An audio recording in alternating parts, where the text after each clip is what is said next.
We have the perfect person to talk to us about that today. His name is Timothy Wyllie. But Timothy Wyllie's work is not limited exceptionally to psychedelic drugs, LSD, and so forth. Timothy Wyllie has been at the field of esoteric experience for many years, about 25 years or more. He has written a fascinating book that I read the other night called Dolphins, Extraterrestrials, Angels, and it is his first book. I think Mr. Wyllie's greatest field right now in sharing a few moments with him prior to the program is that he is fascinated by the seemingly acceleration of the spiritual transformation that is taking place all over the world. And if you believe that there is something happening and that we are moving towards something higher and that we're all a part of it, and that perhaps we're going to look back 20 years from now and not believe what we are right now because we will be so far ahead in terms of higher consciousness, then you want to listen to today's show because you're going to get an insight into that. Timothy, it's nice to have you with us. Welcome to the program. Thank you, Teddy. It's good to be with you. Is this whole field of spiritual interest one that came natural to you years ago, or did you have to work at it? No, Teddy, it hit me on the head. Did it really? Very hard indeed. Yeah, I, as you can probably tell from my accent, grew up in England and English, and been over here for about 25 years now. It's my country of choice. But growing up in England and in a sort of traditional family and a traditional schooling, I became extremely aggravated with spiritual, particularly religious dogma, and became very atheistic in my younger years. And then in my early 20s had a series of experiences, which I describe in the book, which literally made it absolutely inevitable that I would swing, all the way around. And as you know, there's nothing worse than the convert. Yeah, that's right. Oh, that's right. A reformed anything. A reformed anything, right. A reformed atheist is a real troublemaker. That's very true. Let's talk in the beginning about substance, chemicals, and we'll move on from there to what they might achieve. First of all, was this part of your experience to use LSD? Yes, I have to say that it really was. Although, interestingly enough, most of my major spiritual encounters in my early life were not actually provoked by the use of substance. But what I think happened was that I was so deeply ingrained in a mental fabric, and I think this is true for a lot of my generation, and maybe true for a lot of people, period, but we get terribly ingrained in a sort of a materialistic mental fabric that we often need something like LSD or mescaline or something like that to really blast us open. And that's really what happened to me. By using these substances in the late 50s and the early 60s, it sort of paved the way for the spiritual experiences which came pretty much unprovoked by substance. Would you have had the same experience without it? That's obviously almost impossible to answer. I have to say no, because I feel looking back on my life, as I quite frequently do, I can detect that my spiritual accomplices, my angels, my guides, were always with me, and I believe that they did actually lead me into using these substances in order to break through this suppression, especially English suppression, which is, I've just come back from England a couple of days ago, and it's really dreadful over there. The amount of the emotions that get pushed down, and everybody grins and says, oh, we're okay, and everything like that, but the feeling, the actual psychic feeling is so constricted that's, I think, looking back on it, that's pretty much how I was.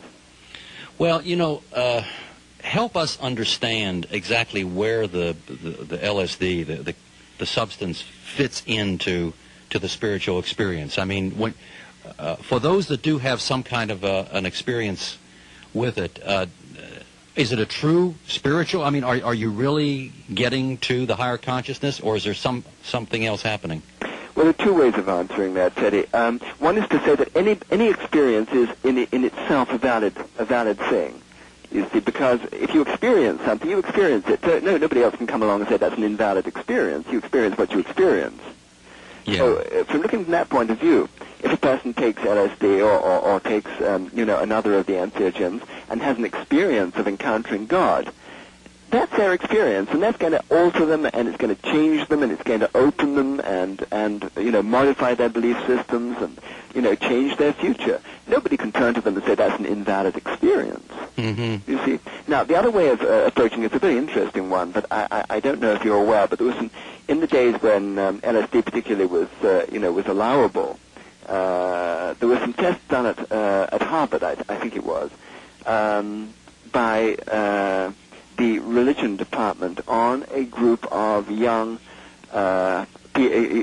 people who were going to become priests.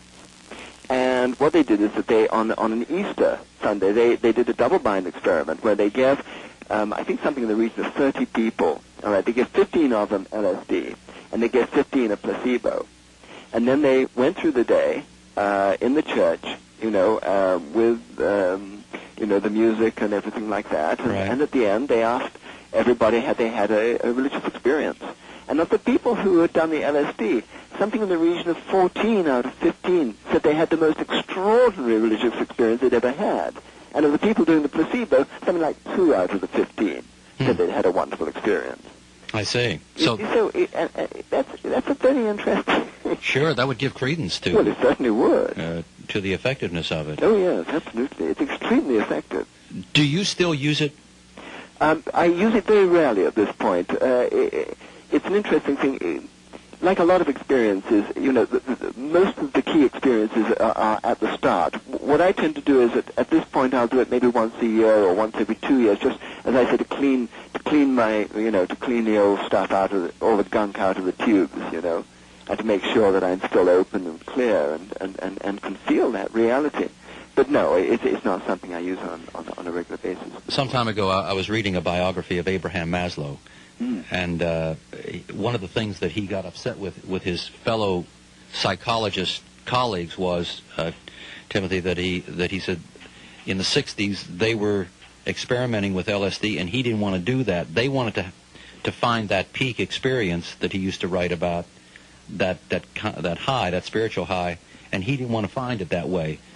Subsequently, he had difficulty with those in the academic field who were almost, I guess he called it shortcutting, in order to find some breakthrough. How do you feel about that when it comes to those who are looking to get to a higher consciousness and get to that place that some strive for all their lives? Well, I'll tell you, there are no shortcuts.